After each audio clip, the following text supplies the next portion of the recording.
Solution colligator. Question number 1. Choose the incorrect sentence from the following. A homogeneous solution is one which has uniform composition throughout the body of solution. Option B. A heterogeneous solution is a mixture in which solute and solvent are present in two or more phases. Option C. In a solution, component present is smaller proportion is called solute. Option D. In the aqueous solution of glucose, glucose is solvent and water is solute. So as we know, in aqueous solution of glucose, we know the solute is glucose. The solute is glucose and the solvent is water. So option D, that is, in the aqueous solution of glucose, glucose is solvent and water is solute. Glucose is solvent and water is solute is the correct answer. Question number 2. Which of the following is not a homogeneous solution? Option A, milk and water. Option B, salt and water. Option C, iodine and CCl4. Option D, CCl4 and water. So as we know, CCl4 and water is a heterogeneous solution. So option D, CCl4 and water is the correct answer. Question number 3. 200 gram of solution of KMnO4 labeled 10% will contain dash gram of KMnO4. So now, to solve this, we know percentage by mass given as 10, percentage by mass is equal to mass of KMnO4 upon mass of solution into 100, which is equal to mass of KMnO4 is equal to percentage by mass upon 100 into mass of solution. So amount of KMnO4 present in 200 gram of solution, amount of KMnO4 present in 200 gram of solution is equal to 10 upon 100 multiplied by 200, which is equal to 20 gram. So option C, 20 gram is the correct answer. Question number 4. 50 gram of solute is dissolved in 0.95 kg of solvent. The mass percent of the solution is. So we know mass of solute is equal to 50 gram. Mass of solvent is equal to 0.95 kg, which is equal to 950 gram. Mass of solution will be mass of solvent plus mass of solute, which is equal to 50 plus 950, which is equal to 1000 gram. Now 1000 gram contains 50 gram of solute. 1000 gram of solution contains 50 gram of solute. So therefore 100 gram will contain 50 into 100 upon 1000, which is equal to 5 gram of solute. So percentage by mass or mass percent is equal to 5. So option C, 5 is the correct answer. Number 5. If 60 centimeter cube of ethyl alcohol is dissolved in 300 centimeter cube of water, then the percentage volume of ethyl alcohol is. So now volume of solution is equal to volume of ethyl alcohol plus volume of water, which is equal to 60 centimeter cube plus 300 centimeter cube. So percentage by volume will be equal to volume of solute upon volume of solution into 100. That is equal to 60 upon 60 plus 300 multiplied by 100, which is equal to 16.66%. So option A, 16.66% is the correct answer. Question number 6. Mole fraction X of component is equal to. Option A, number of moles of solute upon number of liters of solution. Option B, number of gram equivalent of solute upon number of liters of solution. Option C, number of moles of solute upon number of kilograms of solvent. Option D, number of moles of component upon total number of moles of all the component. So as we know, mole fraction is a concept in which if I consider I have two moles N1 and N2, so mole fraction for N1 will be X1, which will be given by number of moles of that component upon total number of moles present in the solution. So option D, number of moles of that component upon total number of moles present in the solution, is the correct answer. Question number 7. The sum of mole fractions of all the components of a solution is. Now to calculate the sum of mole fractions, let us consider two examples. We'll consider a solution containing 2 moles, I say, of number of moles of A, number of moles of B. These are two particles. Number of moles of A and B are Na and Nb respectively. So total number of moles, if I want to write, I can write it as Na plus Nb. Mole fraction of A will be number of moles of A upon total number of moles present in the solution, that is Na plus Nb. Similarly, mole fraction for B will be number of moles of B upon total number of moles present, that is Na plus Nb. Now sum of mole fraction, that is Xa plus Xb, is equal to Na upon Na plus Nb plus Nb upon Na plus Nb, which on solving we get Na plus Nb upon Na plus Nb, which gets cancelled, and the answer which we are left is 1. So option B, 1, is the correct answer. The mole fraction of solvent in a solution is 0.8. The mole fraction of solute will be. Now to calculate the mole fraction of solute, we know mole fraction of solvent in solution is given as the mole fraction of solvent is equal to 0.8. Let mole fraction of solute be X of solute. But mole fraction of various component in the solution add up to 1. So we know mole fraction of solute plus mole fraction of solvent is equal to 1. So now solvent, the value given is 0.8. So X of solute or mole fraction of solute plus 0.8 is equal to 1. So X of solute is equal to 1 minus 0.8, which gives us 0.2. So option A, 0.2, is the correct answer. Question number 9. The number of moles of a solute in its solution is 20 and the total number of moles are 80. The mole fraction of the solute is. Now to calculate the mole fraction of solute, mole fraction Xb is equal to number of moles of a component upon total number of moles present in the component, or present of all components. So now number of moles given is 20 and total number of moles present is given as 80. It's 2 by 8, which on solving gives us 0.25. So option B, 0.25, is the correct answer. Question number 10. A mixture has 18 gram water and 404 gram ethanol. The mole fraction of water in mixture is.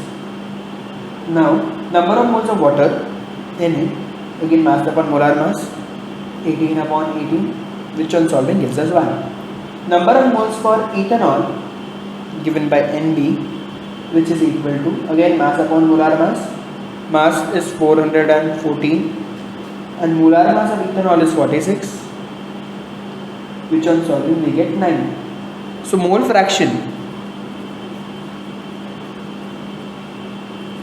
Xa is equal to Na upon Na plus Nb, which is equal to 1 upon 1 plus 9, which is equal to 1 by 10.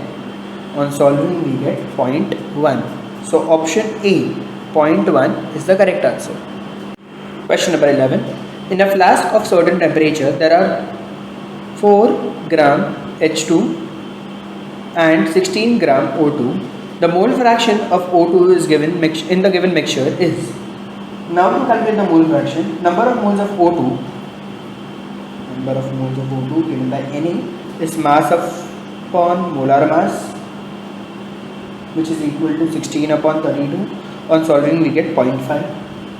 Number of moles of H2,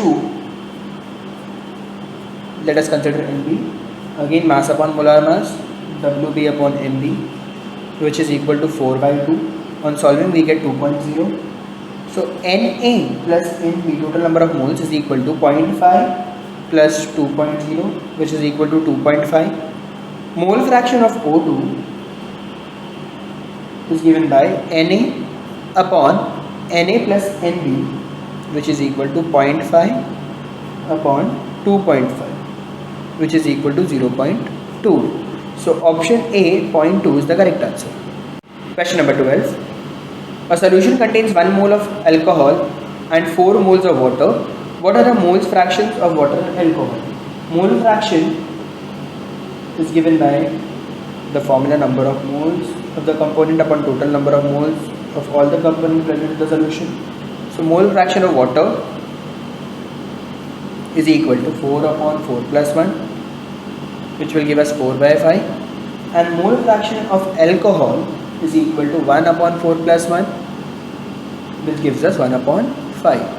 So option C, 4 by 5 and 1 by 5 is the correct answer.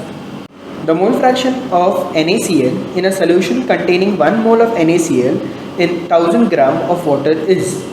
Now we know mass of water Wa is 1000 gram given. Molar mass, that is Ma, of water is 18 gram. Number of moles of water is nothing but mass upon molar mass, Wa upon Ma, which is 1000 upon 18, which gives us 55.55. Number of moles of NaCl, Nb, is equal to 1. They have given 1 mole of NaCl. Now, mole fraction Xb is equal to Nb upon Na plus Nb, which is equal to 1 upon 55.55 plus 1. That is 1 upon 56.55. Which on solving we get 0.0177. So option A, 0.0177 is the correct answer. Question number 14. The mole fraction of water in 20% aqueous solution of H2O2 is. Now, percent of H2O2 is 20. Percentage of H2O will be 100 minus 20, which is equal to 80. Number of moles of H2O, Ne, is mass upon molar mass, which is 80 upon 18. Number of moles of H2O2, that is Nb, given by, here we can write Wma and here we can write Wb upon Nb, which is 20 upon 34. Mole fraction can be written as Na upon Na plus Nb, which on solving we get 80 upon 18 upon 80 upon 18 plus 20 upon 34, which is equal to 68 upon 77. So option B, 68 upon 77 is the correct answer. Question number 15. 2 molar solution is obtained when 0.5 mole solute is dissolved in. So molarity is equal to number of moles of solute upon volume of solution in liter.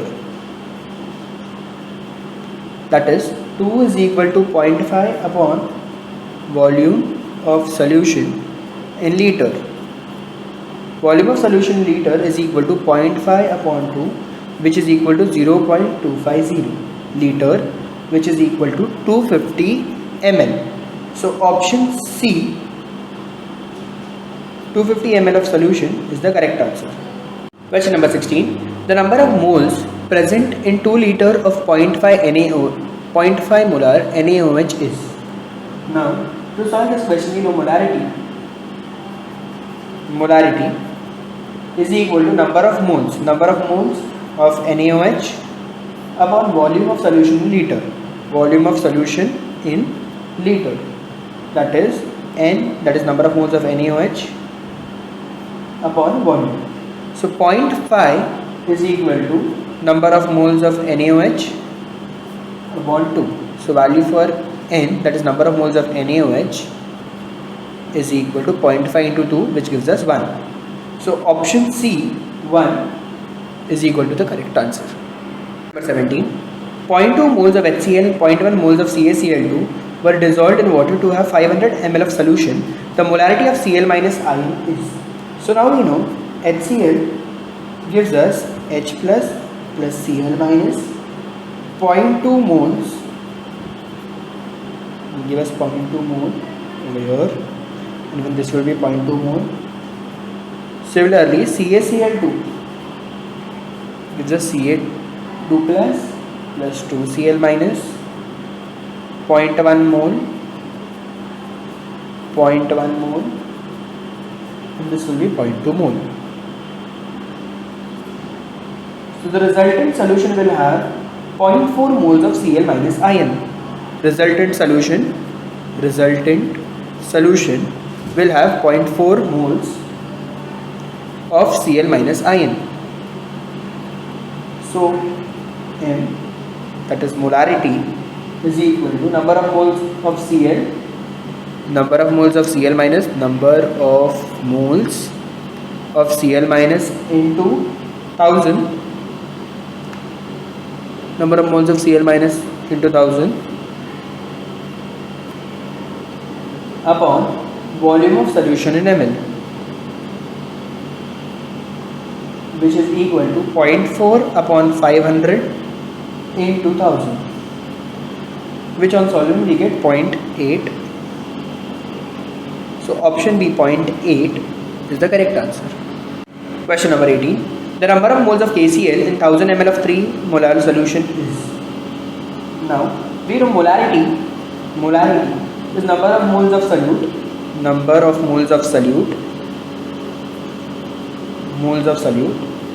upon volume of solution in liter, which is equal to N upon V in liters. N is equal to molarity into V in, that is volume in liters, which is equal to 3 into 1, which gives us 3. So option C, 3, is the correct answer. Question number 19. The molarity of solution that contains 49 gram of H3PO4 in 2 liter of solution is.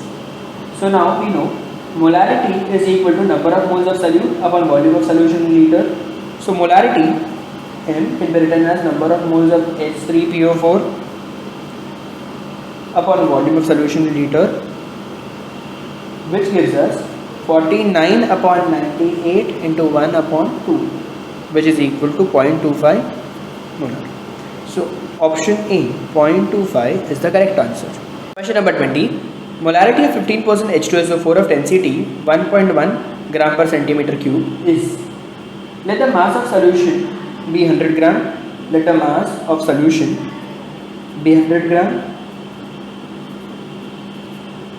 Mass of H2SO4 be 98 gram, or 15 gram. Mass of H2SO4 is 15 gram. Molar mass of H2SO4 be 98 gram. Number of moles of H2SO4 is equal to mass of H2SO4 upon molar mass of H2SO4, which is 15 upon 98, which gives us 0.153. Density is nothing but mass upon volume. Volume will be mass upon density. So we get 100 upon 1.1, which is equal to 90.9 ml. Now molarity is equal to number of moles of H2SO4 upon volume of solution in ml multiplied by 1000. That is 0.153 upon 90.9 into 1000, which on solving we get 1.68 molar. So option C, 1.68, is the correct answer. Question number 21. What is molarity of FeSO4 7H2O solution having 5.56 gram of it dissolved in 250 ml? Molecular mass is given as 278. So now we know molarity is equal to mass upon molar mass into volume in ml multiplied by 1000, which is equal to 5.56 multiplied by 1000 upon 278 into 250, which on solving we get 0.08 molar. So option D, 0.08, is the correct answer. Question number 22. What volume of 0.8 molar solution contains 0.1 mole of the solute? Now we know 0.8 moles of solute are per 1000 ml. 0.8 moles are present in 1000 ml. 0.1 moles of solute are present in x ml. So 0.8 upon 0.1 is equal to 1000 upon x, which on solving we get x is equal to 1000 upon 8, which is equal to 125 ml. So option D, 125 ml is the correct answer. Question number 23. If 250 ml of 0.25 molar NaCl solution is diluted with water to a volume of 500 ml, the new concentration of the solution is. Now we know M1 V1, that is initial, is equal to M2 V2, that is final. Right? Initial and final is equal to 0.25 multiplied by 250 is equal to M2 into 500. Value for M2 is equal to 0.25 into 250 upon 500 is equal to 0.125 molar.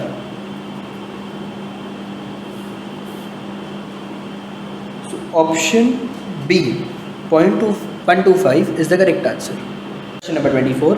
The solutions A and B are 0.1 molar and 0.2 molar in a substance if 100 ml of A is mixed with 25 ml of B and there is no change in the volume.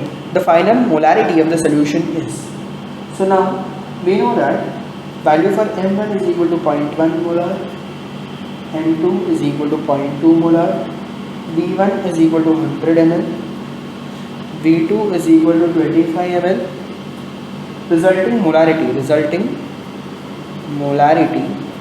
is equal to M1 V1 plus M2 V2 upon V1 plus V2, which is equal to 0.1 into 100 plus 0.2 into 25 upon 100 plus 25, which is equal to 0.12 molar. So option D, 0.12 molar, 0.12 molar is the correct answer. 25. When WB gram solute, molecular mass is MB, dissolves in WA gram of solvent, the molarity M of the solution is. So now we know molarity is equal to WB upon MB into WA. So WB upon MB into 1000 upon WA is the correct answer, where WB is mass of solute,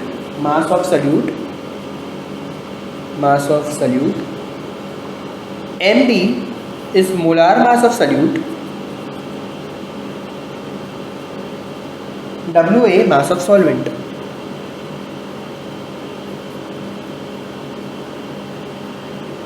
So option B, WB upon MB into 1000 upon WA is the correct answer. Question number 26. The normality of 0.3 molar phosphorus acids H3PO3 is. Now to calculate normality of acid, we know normality is equal to molarity into basicity. H3PO3 is a dibasic acid, therefore normality N can be written as 0.3 into 2, which is equal to 0.6. So option D, 0.6 is the correct answer. Question number 27.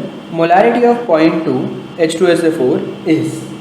Now normality of acid is given. We know formula for normality N is equal to molarity into basicity. So 0.2 is equal to molarity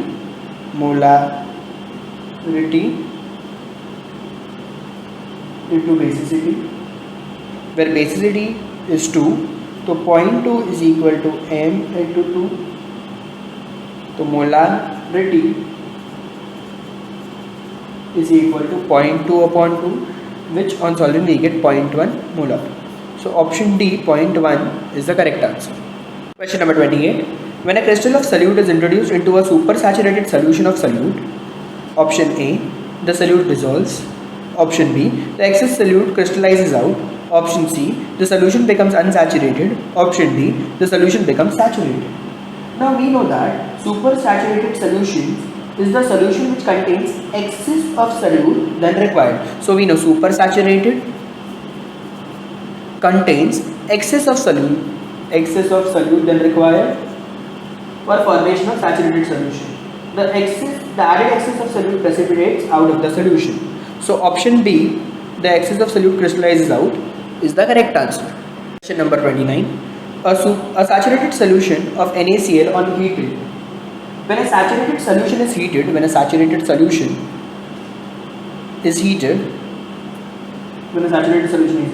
some amount of solvent is lost by evaporation. So some amount of solvent is lost by evaporation. However, the amount of solute remains same. Thus, saturated solutions become supersaturated. So option A, becomes supersaturated, is the correct answer. Question number 30. Which of the following does not influence the solubility of solid in a liquid solvent? So now, option given are option A, nature of solute, option B, nature of solvent, option C, temperature, and option D, pressure. So solids and liquids are incompressible, hence pressure change has negligible effect on the solubility. So option D, pressure, is the correct answer.